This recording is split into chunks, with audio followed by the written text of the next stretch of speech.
Gasoline, #1 priority of mechanized war.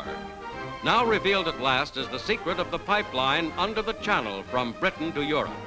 Innocent-looking buildings near the English coast concealed pumping stations. Long before D-Day, preparations began. Hollow lead cables were carefully insulated, then wrapped with steel wire.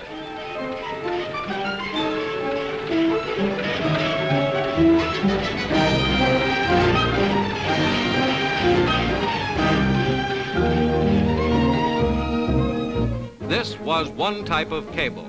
In other secret plants, steel pipe was being welded into enormous lengths, each section 4,000 feet long. Strong but amazingly flexible, as these pictures show.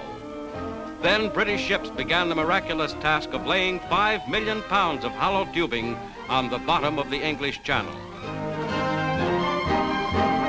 The daring plan, conceived by the British in 1942, had been called impossible by experts. A pipeline to carry oil and gasoline under the sea, to supply an army fighting many miles away with precious fuel. Now the plan was a reality.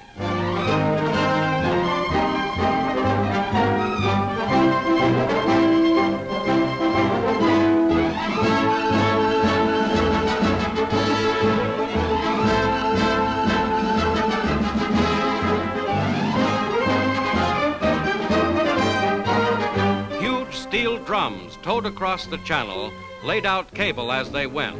The impossible was being accomplished.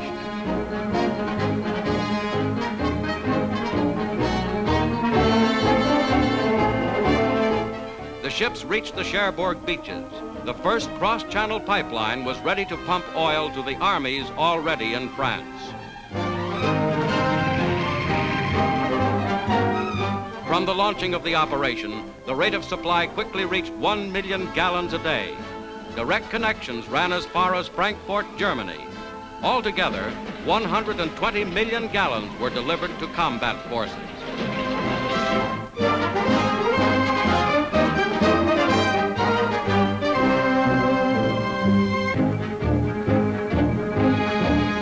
In fuel tanks along the Ruhr was gasoline that had been pumped over 200 miles. Fuel for the Battle of Germany, non-stop from the cliffs of Dover. Fuel for the trucks and tanks and machines of war, thanks to a miracle of engineering achievement.